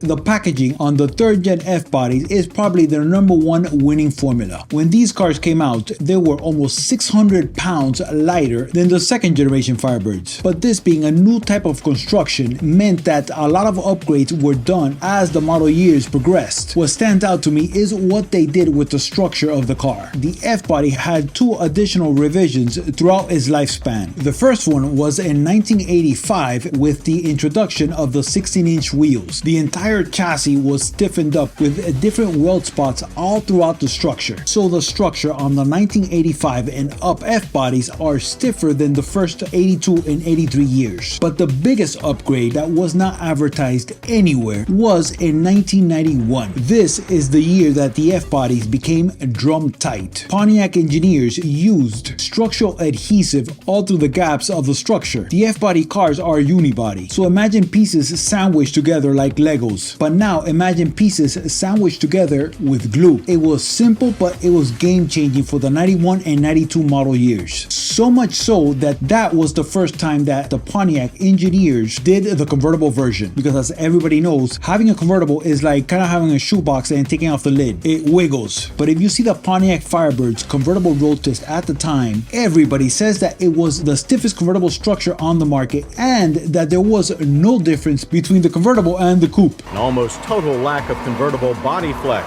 We could detect hardly any structural difference between our Trans Am convertible and the hardtop Firebird GTA that we tested last year. The quality of our Trans Am convertible's chassis stiffness really comes home when the car is pushed hard. To me, it's really interesting seeing all these road tests mention how stiff this structure became, but no mention of how. But I dug up some old footage for you guys, right from the engineers describing this process all the way back in 1991. It's a program called Quality Now, finding a way to strengthen the body integrity of the F-car significantly, silencing squeaks and rattles throughout the vehicle. We approached this 2 ways. Firstly, to improve the weld integrity, updated, went to more modern welding controllers in the body shop. Secondly, we introduced the use of a structural weld-through adhesive.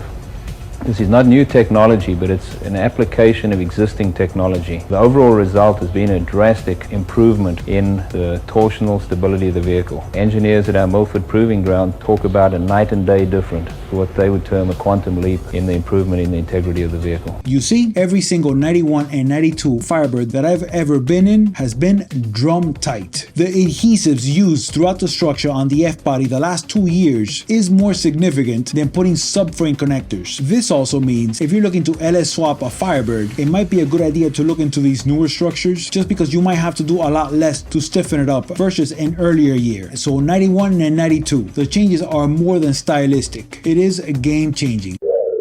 These cars are getting to such an age now that what I usually recommend as the first upgrade is a tune-up. Throttle response, how fast it turns on, how much torque it's cranking out, feel the pants stuff, all with a simple tune-up. Don't do anything else unless you've tuned up your engine. Believe me, these cars were impressive back then and they are very impressive now. And there's a lot of things that you can do to this car to make them feel even better. But there are some things that make them feel slower. Much slower. Now let's jump into the performance upgrades that I actually do recommend for F-body cars. And most of the upgrades are common sense upgrades. But there is one thing. If you're gonna start upgrading, remember this. The 5.0 and the 5.7 twin-port engines, being similar, get similar upgrades. But when you start upgrading the 5.7, you get a lot more bang for your buck. So you can do the same catback exhaust system on a 5.0 and on a 5.7 and spend the same amount of money, but the 5.7 is gonna give you a lot more horsepower. You can do the intake, which is one of the main choke points, but again, when you upgrade the 5.7, you're gonna get a lot more power than you do if you do the 5.0. It's still worth it. But as far as fun, gears and a high stall torque converter on the automatics will completely transform your Pontiac Firebird. So if you're considering doing an LS swap or a lot of other different upgrades and you haven't done gears or a high stall torque converter, do those first and then reassess. Believe me, that might be all the upgrades that you need besides putting a louder exhaust. A common mod that everybody seems to have on their wish list is an LS swap, and it's pretty obvious to see why. The LS engine is one of the, if not the best motor that has ever been made. You can see LS motor swaps on 911s, 928s, Ferraris, and even go-karts. They're some of the easiest engines to work on. They're ultra smooth, quiet, and they give you modern performance. So if you do an LS swap on your Pontiac Firebird, guess what? Chances are, just because of the weight alone, you're gonna be running circles around the newer muscle cars. But do not think it's that easy. Forget about your friend of a friend of a friend that told you that he could do it for 2,000 bucks. Those are projects, and most of those that I've seen remain projects. As a matter of fact, you see them pop up for sale all the time, and they stay for sale for a long time. With the LS motor, there are so many other upgrades that you need to do that don't even include the engine. The electronics, the gauges, the fuel system, the brakes, and stiffening up the chassis if you have T-tops. Factor anywhere from $20,000 to $100,000 to do something decent. So if you know what you're getting into with an LS swap, go for it because it's one of the all-time great engines that has ever been made. But if you're going into it thinking that you're gonna do it for $2,000, there are far better options. One of the best upgrades for the feel of a Firebird is not the engine, it's actually the handling. And it's something that is so subtle that you would skip it thinking it's not really important. And it is installing the Wonder Bar. This Wonder Bar ties both sides of the chassis together. Tight. The steering can go from sloppy to precise, just slapping in a Wonder Bar. But a lot of people do this upgrade and they stop there. There's one thing that every single Pontiac Firebird that I've seen has not good, and it is the rag joint on the steering. This is kind of like the buffer that filters out road imperfection as you're going down the road. This item wears and the car starts feeling super sloppy. I would go as far as saying is that anybody who has driven an F-body car and has not come away totally impressed has most likely driven a car that has a rag joint that is on its way out, and this affects the perception of the entire car. If you install the Wonder Bar and a fresh rag joint coupler, you'll see how unbelievable these cars are at handling. It completely transforms the handling and the feel of these F-bodies. They love corners, but they're getting old now, and these items need to be in perfect condition.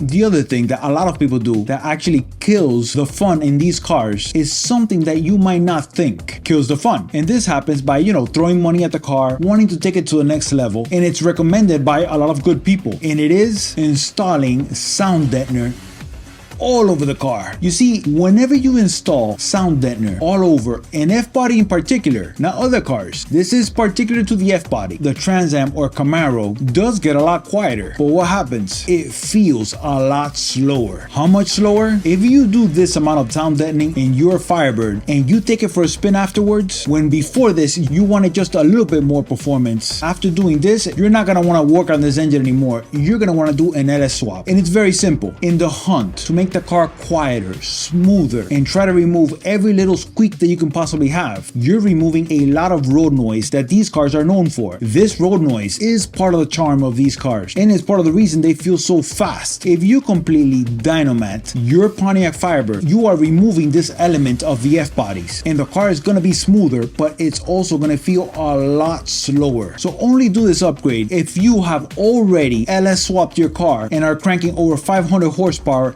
to the wheels. Otherwise, it's gonna sap the fun out of this car. Believe me, I used to do this myself to every single car that I've had, and more is not more. More means just feeling slower. Don't make the same mistakes I've made and this guy made. You put dynamite around the speakers and that's it. Anything else?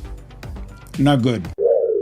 Another upgrade that I'm seeing a lot of people make to these F-bodies is putting aftermarket AC systems in them. Now, if you've got a beautiful LS swap and you want to hide all the AC components, then go ahead, go for it. But to think that you're gonna upgrade over what came from the factory is just not gonna happen. You see these huge AC dryers that these cars have. These are ice boxes on wheels. If everything is working properly, you could be driving down the desert and you're gonna have the AC on low with no tinted windows. But you might think to yourself, how can this be? I've got a perfect running system and the AC leaves to be desired. It's very simple. These cars were designed to run with Freon R12. When you put 134, the performance goes straight down as far as ultimate performance and the all-important cooldown time. So virtually every single person that I've seen upgrade their AC system to an aftermarket unit, they all have one thing in common. They're running R134, which is not nearly as good as R12. So whenever you're seeing this video, consider this before you do any kind of upgrades to the AC system on these F-body cars. R12 keeps a car freezing cold. So which model to get? At the end of the day, you know which one speaks to you. But there is one thing that is more important than model or year or anything, and it is miles and condition. Low mile rapper cars will always command a huge premium. Look at this. Now, don't go crazy thinking that this is fake. You're reading right. And this is not just that the market is crazy. This is the way that it's always been. Low mile cars in pristine condition that have been always garage kept will always command a premium over rare cars that are completely beat, because cars are only new and original once. So whatever Firebird you're itching to get, always look first at miles and condition. 10,000 miles will always be better than 80,000 miles. And this is the way that it's always been and likely will always be. So if you want to get a car just to take it to car shows, to enjoy on weekends, it's okay to splurge on a super nice example if you're not going to put an extra 50,000 miles on it. Because if you do happen to sell the car a little bit later, you'll get your money back, guaranteed. So you have to know what your goals are with the car. Actually, with anything in life. Everybody's got their 5-year goals, their 2-year goals, their 10-minute goals. I can't wait to finish this video so I could get another peanut butter sandwich. So choose wisely, because you can spend a lot restoring a car that really should not have been restored. I see people trying to restore cars because they think that they're incredible deals, and by the time many years pass and they do the math, it would have just been better just to get something super nice from the very beginning. So going back to the question, which one of these Pontiacs made the Trans Am an American icon? I just got me an 82 Trans Am, and I think it's about the most exciting car I've ever driven in my life. And that's because every single 3rd gen Pontiac Firebird has some Knight Rider in it. Come a little closer, find out if you're way too old for this Corvette. Even if you're in your early 20s, the Corvette C4 was one of the most successful Corvettes that has ever been made. Now, you wouldn't know that by the publicity that this Corvette is getting lately. Read most of the publications, watch the YouTube videos, and jump into the forums, and you're gonna see exactly what I mean. The Corvette C4 is somehow labeled as the dark ages of the Corvette's lineup, and that's completely ridiculous. But first, don't forget to do all the YouTubey stuff. Like, share, and subscribe. Let's go. Look at this comparison test. I completely remember this because I had a copy of this magazine back in the day, and these few editors placed the Corvette C4 in 4th place versus its competition. So its competition must be better, right? Hold on just a second. These were times where a low level of NVH took priority over a sports car feel. Look no further than the Toyota that got 1st place. The Supra is a great car when it's boosted. Nice. But when it's stock, it's very drama-free, as pointed out here. Now, reading this magazine, it was very confusing to me at the time because the logical brain would tell you if these other sports cars were better, they would sell more, right? Well, I remember at the time, there were brand new Corvette C4s all over Miami, in every single corner. They were selling like hotcakes. Its competitors, not so much. And the reason is pretty obvious. So the editors in this magazine voted the C4 4th place. Everybody else in the country voted the Corvette C4 1st place, and they voted with their hard-earned money. It was such an annihilation of his competition that every single one of these competitors was cancelled. Moral of this story, don't compare the Corvette C4 with the wrong cars. It is a toy that you can do daily driving duties with, but that's not what it's for. The Corvette C4 is to have fun. There really shouldn't be any other considerations. The Corvette C4 came with several different 5.7 liter V8s. When it first came out, it came with the Crossfire. Now the Crossfire has gotten a lot of bad rap, but with a simple tune you can actually extract a lot more from that Crossfire 5.7. Later came the L98. There's an immediate shove in the back just driving that car around. So if you have a passenger, they're bobbing back and forth just because the shove is at every single throttle, and that adds to the enjoyment, at least in my book. Then came out the ZR1. This is a supercar motor. It was very niche for a Corvette, but with this engine, the Corvette C4 competed with a Porsches, and in many cases it won. Later came the LT1. That engine is a rever compared to the L98, and a lot of people say that this engine is the reason that the Corvette ZR1 didn't sell more. Something tells me they didn't drive it though. And then the LT1 turned into the LT4, which basically is a tuned LT1. These only came with a manual transmission, and these are the most collectible Corvette C4s that you can possibly find. You can service this engine at almost any dealership or any shop anywhere in the United States, and that in itself removes such a level of stress from owning a classic sports car that it adds to the enjoyment. Whatever Corvette you purchase is easily serviceable anywhere. It's part of the reason why this car is so popular. The Corvette ZR1 is a much better Corvette than you can imagine. You see this road test. The initial numbers will lead you to believe that the 911 Turbo is faster. The 5-mile-an-hour rolling start, the ZR1 is much faster, and if they had tested it at 20 miles an hour, the gap would have been even bigger. The Corvette's ZR1 numbers are limited by its long gearing and its ability to launch. If the ZR1 had proper gearing that's not catered to fuel economy, it would be an even bigger gap in performance.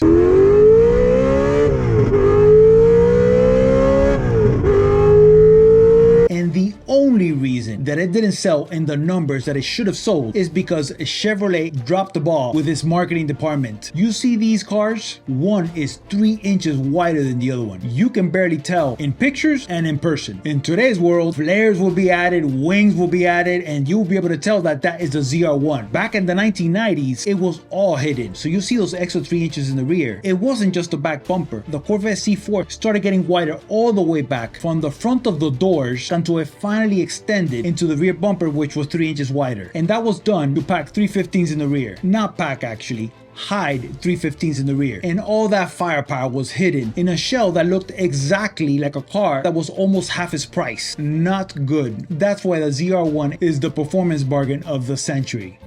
Now, how this engine sends its power down to the wheels is a different story. Most Corvette C4s are automatic, and there's a reason for this. There is so much low-end torque that you really don't have to rev it to get the car exploding down the line. So the automatic was the obvious choice. Some options are very controversial today, but they weren't back then, and that's where the manual comes in. The Corvette C4 came with 2 different manual transmissions, the Doug Nash manual and the CF 6-speed. Now look anywhere online, and the first thing that you're gonna see is that everybody bashes the earlier manual transmissions, the Doug Nash model, and everybody praises the ZF 6-speed, almost as if they're worlds apart, and they are not. The ZF 6-speed is a 4-speed with 2 overdrives, so you get to play mainly with 4 speeds. The Doug Nash transmission, it's also a 4-speed. It's a Chevrolet exclusive and one of the most sophisticated gearboxes in the world, and a unique overdrive gear set. It's a weird concept, and it does get a lot of bad press, but what it doesn't get is the good press that it deserves. Like, for example, it's a lot easier to find parts for this Borg-Warner transmission than the later CF 6-speed. That main 4-speed transmission is just less expensive to rebuild, and it easily takes 500 foot-pounds of torque, so the bad press that the Super 10 receives is completely unwarranted. It's a great transmission, and the ZF 6-speed, the very same transmission, is used in the Corvette ZR1.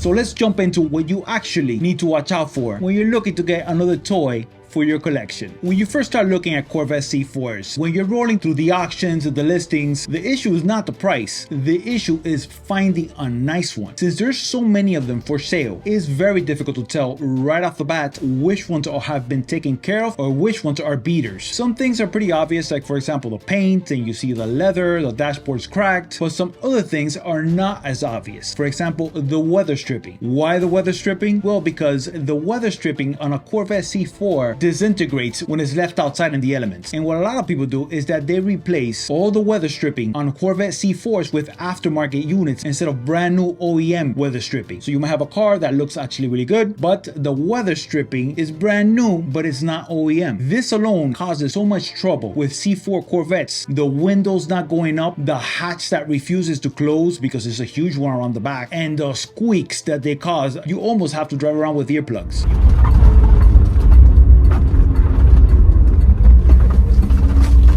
You can't tell that from a picture. The OptiSpark, for example, if the Corvette C4 has over 60,000 miles, it needs to be changed, regardless if it's working or if it's not working. And if it has been changed, was it changed with the updated vented unit? There really is no excuse to put the original non-vented back in. And so a set of records will reveal exactly what's been done to any particular Corvette. So always look for pristine examples of the Corvette C4 and skip the projects, because on a paint job alone, you could spend $3,000 or $4,000 just to get a half decent paint job. There's a lot of these Corvettes all over the United States that are taken out on weekends and put right back. Those are the kind of Corvette C4s that you want, that everybody wants. The thing is that they might actually look the same in pictures, so really dig into the owners to see if it's the real deal. And if it's the real deal, it's worth the bucks. It always will be, because this Corvette is so good. The Corvette C4's interior is interesting to say the least. You had two major interiors and a revision of the second one. The first could be called the 80's Star Wars style, and the later ones could be called the jet fighter style. Now, some things are really obvious to tell if they're bad. So for example, the instrument clusters, they can cost a lot to fix relative to the price of the car. But there are some other things that are not as obvious. For example, the glass target tops. Why? Because the glass target tops are not glass, they're acrylic. And when you put acrylic in the sun, year after year, you're going to get a lot of little spider cracks, and it completely detracts from the feel of the car. And this acrylic top you really can't fix. You have to get another one. This is $1,000 right there. So a lot of C4s come with two tops. If one of them is the acrylic top and it looks like this, it basically just has one top. Another thing that could jump out is the upholstery and the seats. Believe it or not, the aftermarket upholstery that they sell for Corvette C4s in many cases looks better than factory. And a lot of these Corvette C4s have been done because these are really simple seats to redo. So it's difficult to tell in pictures which Corvette C4 is uber nice. But there is one thing, the radio. If any Corvette C4 still has its original radio, that tells me 80% of what I need to know about that car, especially if the owner has all the records. That car is going to be priced at the higher end, and it's worth it.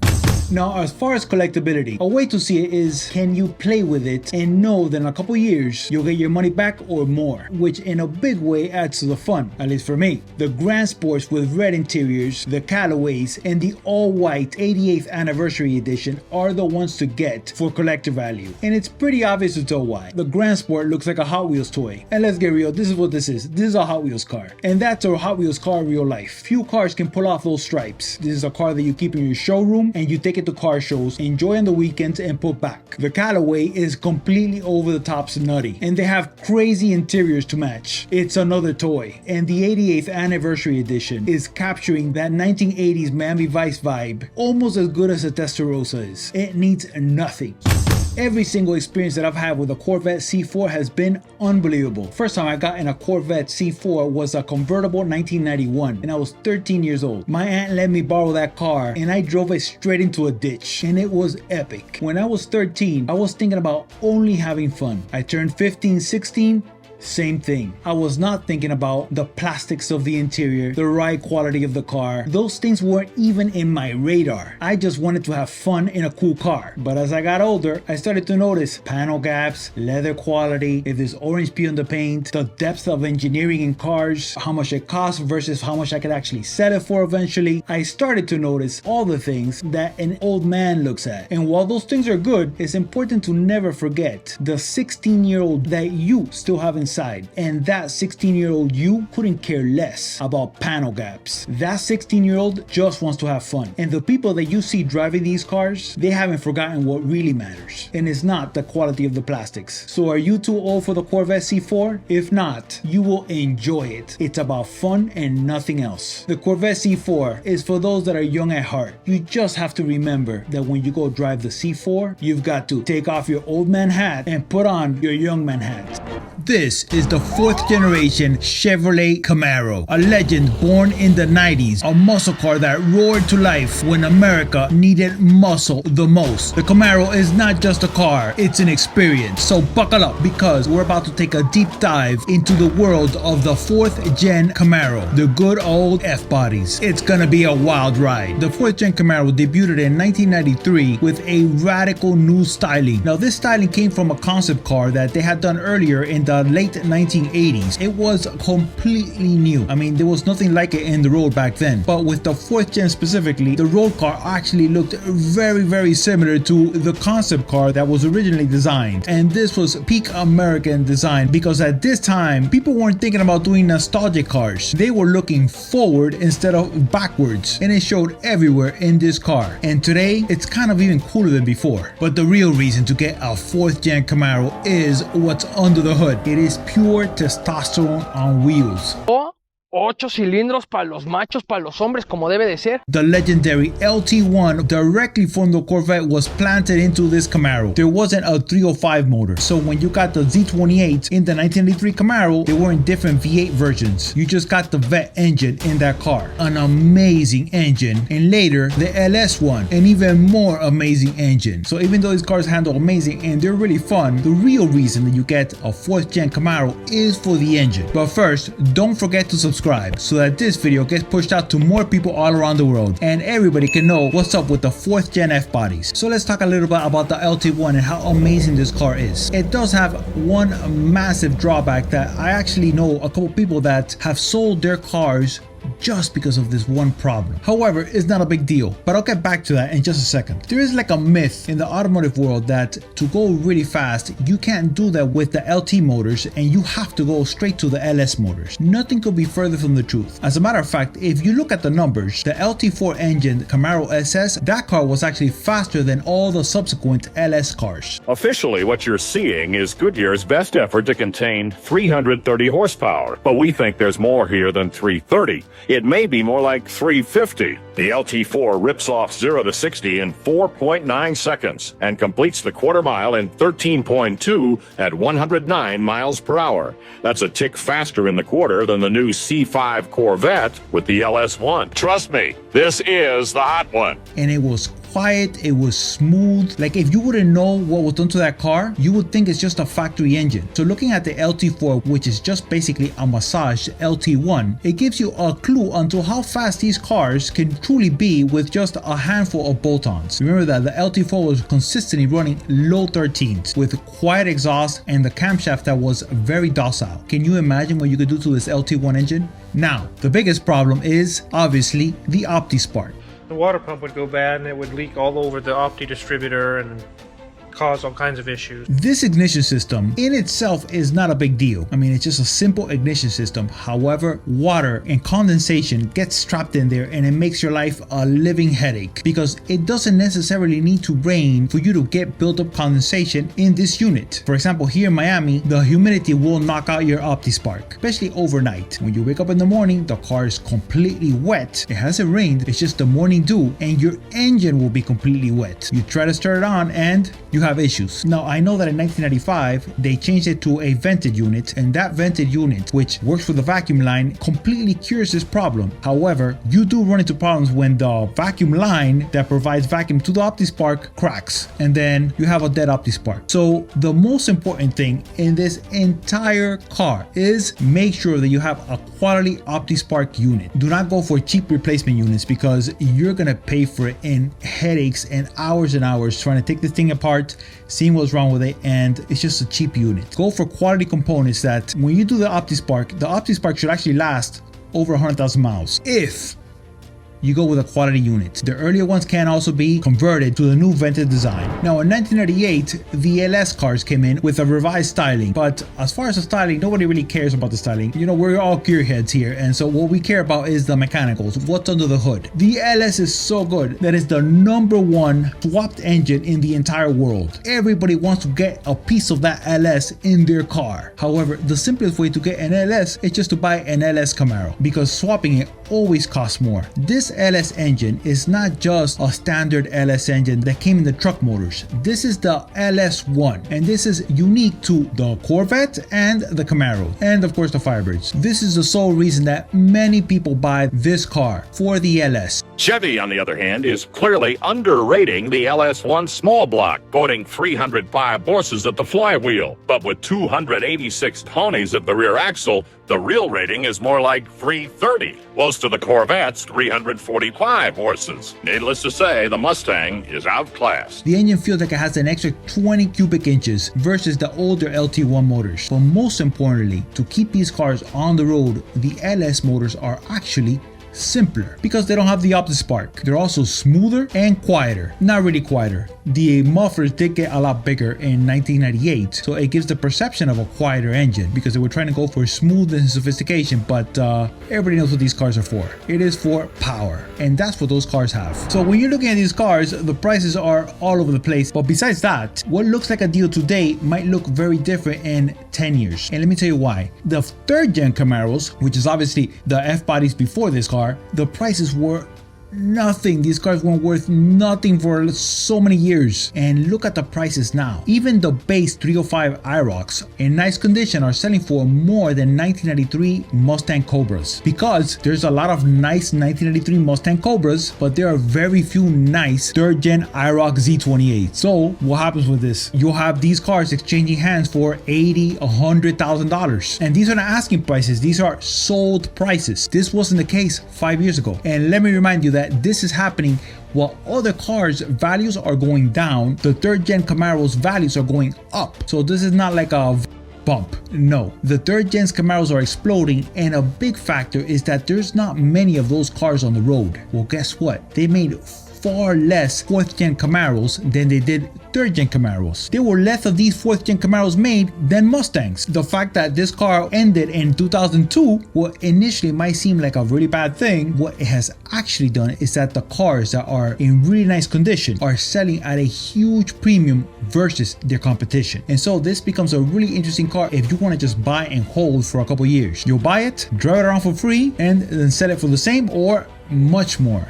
Now, you don't buy a Camaro just to keep it stock, even though a lot of people do. You buy this car to modify it and make it your own, and up the already testosterone level that this car has from 10 to 100. Now, this car came with the very same engine that came in the Corvette, and I'm talking about the LT1 and the LS motors. Now, if you look at the power figures, the Corvette was making more horsepower than the F-bodies. Why is that? Intake and exhaust, and I would say mainly exhaust, because even in 1998, the muffler was increased over 20% on the LS cars. This means actually more restriction. So a full catback exhaust will completely unleash the beast that's already in there, giving you the power that was choked in the Camaro's packaging. It's totally worth it, and it makes the car just sound so good.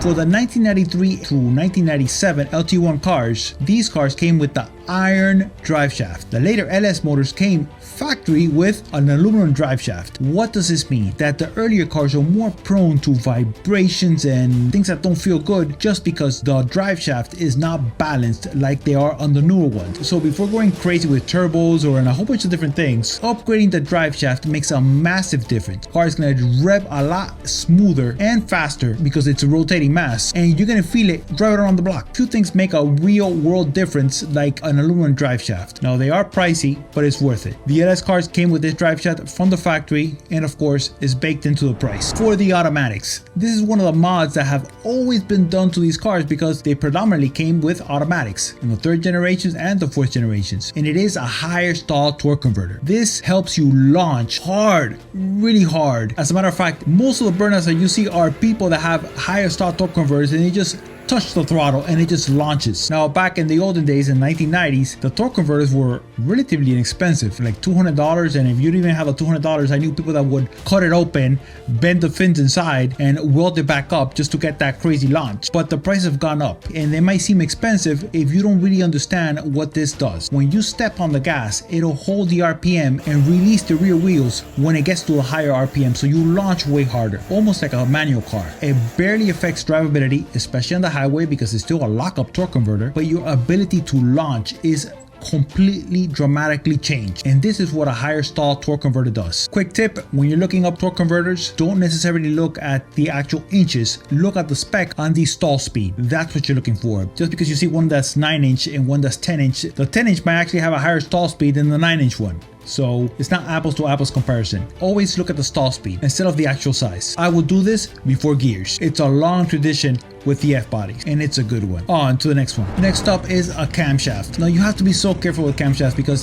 the bigger camshaft doesn't necessarily mean better. Remember, a bigger camshaft will shift the power up in the rev range where you're shifting, but you are gonna also lose power in the low end, which is fine if you're revving really fast through the rev range. However, as far as drivability, it gets very iffy. Now, on a manual car, you have a lot more control over the rev range. On the automatics, you don't. So you have to be extra careful with the size of the cam that you put on your Camaro, because if you put a crazy camshaft on an automatic Camaro and you still have to daily drive that car Monday through Friday to go to work and you're stuck in traffic, you're not gonna like it. I will put a very light cam on the automatics, and if you're gonna go bigger on the manuals, make sure that you know what you're getting into, because when you're reading the camshaft to purchase one, all you're looking at is at the great specs and how much horsepower you can make, and you're reading the reviews and how amazing they are. But how many of these people are actually daily driving these cars? Also remember that if you go bigger camshafts, you also have to upgrade the injectors and the entire fuel system. So it's a slippery slope. Sometimes you want just a little bit more power and everybody tells you, oh, look at this crazy camshaft, it's gonna sound amazing, it's gonna be chopping, and then you notice they need to get springs, you need to get fuel injectors, you need to get a fuel pump, and suddenly it turns into a much bigger project. It's great if you know what you're getting into.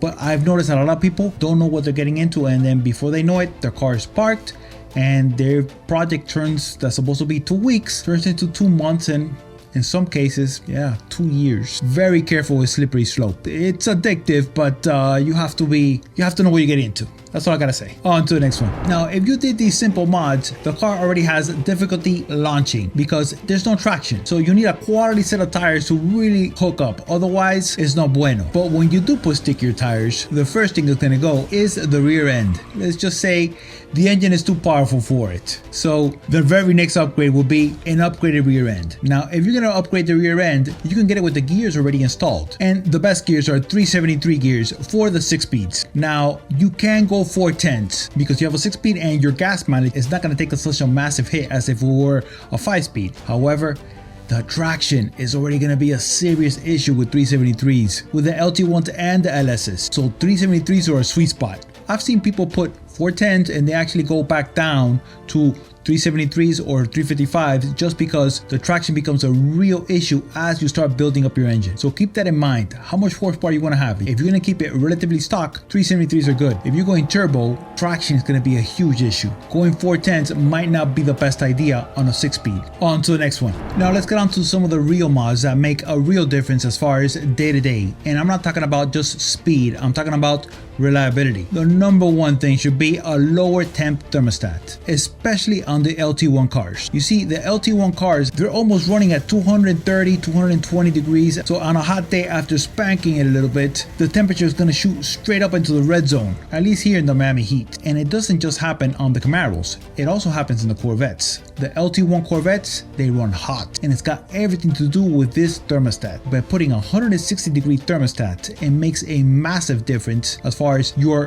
day-to-day driving temps. It makes the engine a lot more reliable, a lot happier, and it reduces your stress, so you can enjoy the car a lot more. Now, one thing that I will not do on the LS1 cars and on the LT1 cars is put a set of pulleys, just because of that reason. It slows down the water pump, and you don't want to have overheating issues with these cars. The packaging is just too tight. People don't realize that by also slowing down not just the water pump, but by slowing down the alternator, guess what else is running off of the alternator? The front electric fans. And so when you put pulleys, the front fans also take a hit, especially when they're needed the most. So if it were my personal car, I would skip pulleys for the very same reason that I'm putting the 160-degree thermostat in there. On to the next one. Now, one of the most important upgrades that you could do to any F-body Camaro is the suspension. Now, it's really interesting because I've heard people say that this car is not stiff. This goes contrary to what this car actually is. It's really stiff. As a matter of fact, when this car was engineered, one of the main things that they wanted to address was the chassis stiffness over the earlier models. And how did they test this? This is really interesting because I saw this test on the Firebird. but it applies to the Camaro because it's the same chassis. They're built on the same plant, it's the same everything. This is before it came out. The engineers took these cars out and beat them for 200,000 miles and then took them apart to look for stress cracks. And after 200,000 miles, there was nothing. The body, the structure of the car was virtually brand new. This was completely different than what it was before, that you will get stress cracks, let's just put it this way, significant stress cracks after 100,000 miles. That's why it was so important to stiffen up the earlier cars with suffering connectors. The newer cars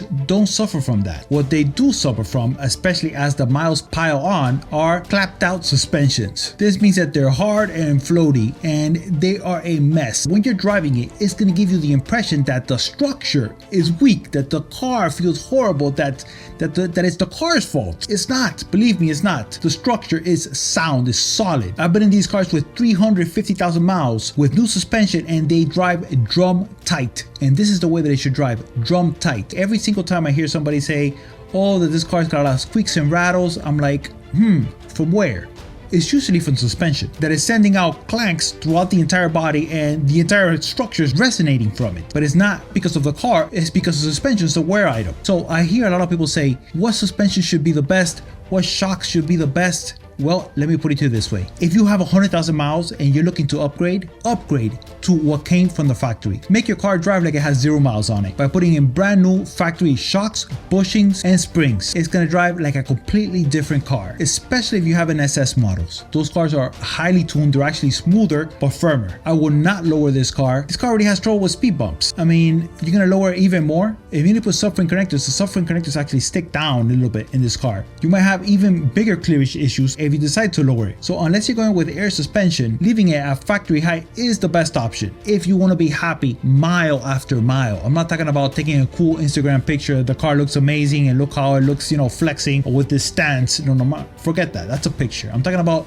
you get in the morning, you drive it, and you come back with a smile on your face. Factory ride height is the best if you want to really enjoy your car mile after mile. Today, this is a car that you buy because you love it, not necessarily because you're gonna go out there and dominate the streets. If you're shopping around, you're gonna realize that value is important. I know a lot of people say that, no, it's not that important. You know, the values and the fun that you have in it. Yes, that's true. Yes, of course, it is definitely true.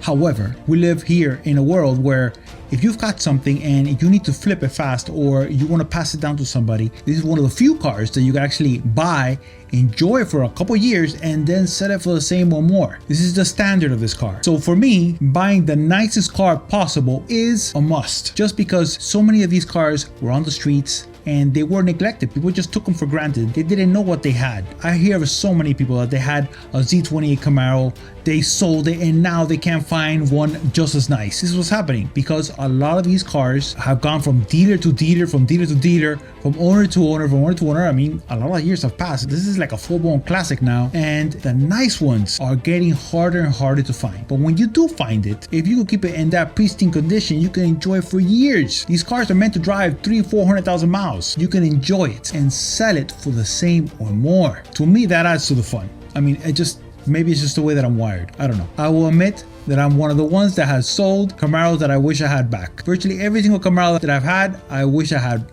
back, and you can't go back and just find that car. So if you find one, make sure that you keep it. It is totally worth it. LT1 V8 F bodies. I love this engine because it has so much low end torque. I mean, it's a beauty, and with just a couple upgrades, you can easily go way over 350 horsepower and keep it daily drivable. Now, it's not perfect. Everybody knows what's up with LT1s, and it is the OptiSpark, and this is a real issue. The problem is that the OptiSpark happens to be right next to the water pump. The water pump would go bad and it would leak all over the Opti distributor and cause all kinds of issues. This is a recipe for serious misfires and a lot of headaches. I know of several people that have sold their LT1 Camaros and Firebirds just because of the OptiSpark. They've had it replaced 2-3 times and the same thing happens. It starts missing. Part of the issue is that when most people try to replace these OptiSparks, they go with a cheap aftermarket unit that costs like $120 and they think they got a great deal. They turn it on, the car starts running and it's running good. 3 months later, it's giving all sorts of headaches, and a lot of times you might think to yourself, wait a minute, I just changed the OptiSpark, so it's definitely not that. I mean, that thing is brand new. It's something else for sure. And then you spend even more time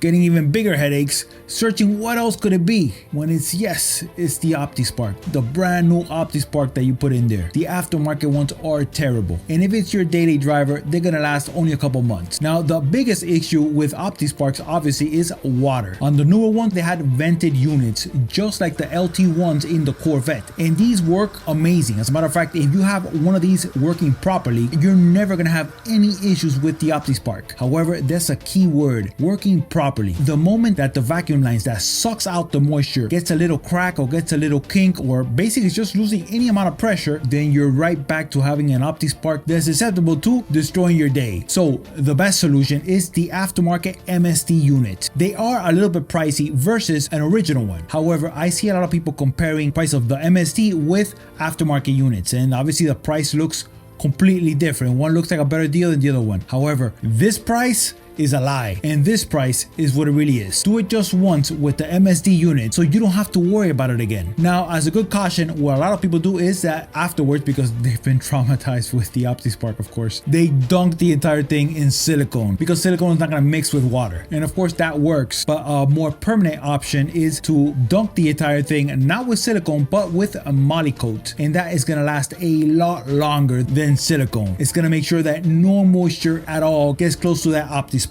It's totally worth it, just knowing that the LT1's weakest point is completely taken care of. So don't go online reading about the OptiSpark, how bad it is. In most cases, you're gonna see most people, they just went with a cheap unit that was gonna give issues no matter what. Go with the MSD. They're not sponsoring this video, it's a good product. Fuel pumps, an issue that mainly comes from non-driving, as a matter of fact. So you'll actually have more issues with this part from the car sitting than from the car actually driving. These fuel pumps seize with the quickness if the car has been parked for any extended amount of time. The gas has deformulated, the fuel pump is most definitely stuck, and when you go to crank, it just doesn't start. And so before troubleshooting and going crazy, change the fuel pump. However, with these 4th Gen Camaros and Firebirds, it's a lot easier said than done. You see, to get to the fuel pump, the actual gas tank needs to come down, even if you have a full tank of gas. That's the only way to do it. Or is it? You see, there's actually a simpler way to change your fuel pump, and it is cutting an access door directly on top of the fuel pump through the interior. This makes changing the fuel pump 10 minutes, and if you happen to get a bad fuel pump and you need to do it again, it's just another 10 minutes. I don't want to say it's a pleasure, I mean, depending on